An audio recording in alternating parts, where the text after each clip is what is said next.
We are back on Inside Politics. Our guest today, Dr. Manny Sethi, who's the Republican candidate or one of the candidates in the primary for U.S. Senate.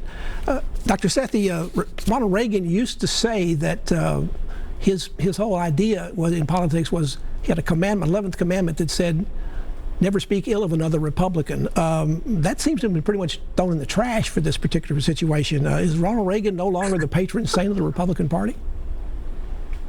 No, I absolutely agree with President Reagan. You know, he was one of my personal heroes. And again, my attempt and our campaign's attempt is to simply talk about what's on the record. You know, what my opponent's doing is, he's slandering my family. He came after my wife. He's coming up with this stuff like Massachusetts Manny, when in fact he spent more time in Massachusetts than I did when he, developed his friendship, his best friend, Mitt Romney. And so, I think it's important to talk about the record and talk about who you're going to be, because in this race, I'm the true conservative, and I believe he's trying to demonstrate to people that he's something he's not, which is why he's having to spend millions and millions of dollars on attack ads, because his campaign is not effective. President Trump has endorsed Ambassador Hagerty. Now the Vice President Mike Pence has also done the same. Based on the polling, they're both very popular in Tennessee. How do you overcome that? Well, first of all, I think the president's endorsement is very coveted, as is the vice president's, I must say. And people love the president because he was a Christian conservative outsider. But what people don't want is another Washington insider. They don't want Mitt Romney's national finance chairman. They don't want a guy who donated to Al Gore and made millions off Common Core. They want someone who comes from outside of government, who's going to reflect their values. And that's what we've seen across Tennessee. The president's entire grassroots network here in Tennessee that got him elected, well, they're on our team. They're supporting us. And so that's why I believe we're headed to victory. One of the people that's also endorsed Bill Hagerty is the person you may serve with in the U.S. Senate if you're elected. That's Marsha Blackburn. She's endorsed Mr. Hagerty, and she put out a statement that not only praised him but attacked you. She said your friends, and who were personally picked to be on your policy think tank board, supported Phil Bredesen against her in the 2018 election. You stood by and did nothing. They remain on your board to this day, and they've not been held accountable for the accusations that were involved. Did you not support the 2018 nominee of your party for the U.S. Senate? Well, I entirely supported Marsha. I actually donated to Marsha. And you know who didn't donate to her was the ambassador. He never gave her any money. I supported her financially. I voted for her. I encouraged her. Now, look, I think it's unfortunate that a nonprofit is being attacked. Look, that's a Healthy Tennessee provides care to people across the state who don't have health care. And, I can't help it if on a nonprofit board someone says something bad politically. Again, this is an apolitical organization, and I think it's unfortunate. And I disagree with my colleagues on that board, but it's a non-political, apolitical organization.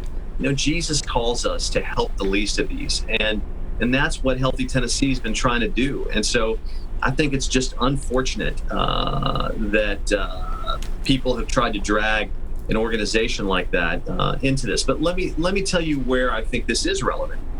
The ambassador is attacking a nonprofit that provides free care to people. Meanwhile, he was on the board of R.J. O'Brien, which supported the Black Lives Matter movement, gave millions of dollars to it.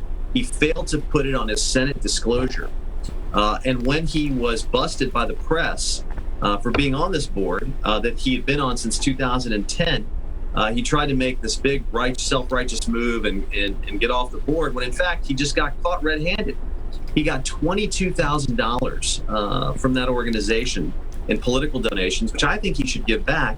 But this is the problem, and this is what people are so frustrated with, that on the one hand, he's getting thousands of dollars from people supporting the Black Lives Matter movement, and then he's taking that money and running commercials, really calling out the Black Lives Matter movement. So it's just It's just very hypocritical, and I think people are tired of that. Congress seems to be stuck about what to do about the coronavirus in terms of another relief bill. If you were in the Senate, what would you do right now? Would you continue the $600 for additional unemployment compensation? What would you do about $1,200 checks? What else needs to be done to make this work? Because it seems like the GDP has been announced as down 33% in the last quarter going to the end of June.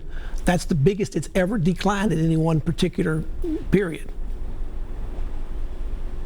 So, my feeling about the coronavirus is that we should never have shut down. And, I believe that what we need is a vertical containment strategy. So what we've got right now, what we had was a horizontal containment strategy, meaning you shut the entire country down to try to protect those people who are at risk. When what we really needed to do was vertical containment, meaning open the economy, keep things going, and protect those people who are at risk. And so I worry that where we're going right now is the Democrats, others are really trying to shut America down again, and we can't do that. We need to be on the offense. America is the best when we're on the offense. Now, but if we're not going to shut packages, look, I believe. But if we're not going to shut down, we're going to have to do more with masks. We're going to have to do more with social distancing. Going to have to do more of those kinds of things. I don't see you wearing masks on the campaign trail. I see you shaking hands with people. If a doctor does that, that's one thing. You're a doctor and a candidate. What kind of message are you sending by not doing that? Well, at all of our events, we have masks, we have hand sanitizer, we encourage people to wear masks, and that's a personal choice. And so, are you but wearing I do believe, I want to come back to this. Are you wearing a mask? Sorry? Are you wearing a mask at these events? Yes, I do wear masks in high density areas. I do wear masks, and some of the pictures just don't capture that. But I wanted to come back to this other issue that you were talking about for a minute, about stimulus packages, because I think that's important. Look, right now, I would not vote for the stimulus package in the U.S. Senate. I disagree with it. Because, look, I just think that when you talk to small businesses, as I have across the state, they're having trouble finding employees because the employees make more money sitting at home getting unemployment benefits. So that's number one. Number two, any of these stimulus packages, the best stimulus to any economy is to open the economy. And that's what we need to be doing. The CARES Act, we spent $2 trillion. We threw cash out of helicopters. And where did it land? In the special interests, the lobbyists. And where we really need to be focusing our energy on is small business. Look, small business drives 90% of our growth in the of Tennessee. It is the economic engine that moves forward. And so what I think we need to be doing is deregulating, reducing red tape, just trying to make sure that everything we do, we help these small businesses, folks that employ under 50, under 20 folks. That's where I believe we can continue to move our economy along. But I just don't believe by throwing another $1 trillion out of a helicopter, you're gonna stimulate the economy. Dr. Manny Sethi is our guest. He's a Republican candidate for the U.S. Senate. Back to continue our conversation on the other side of this break.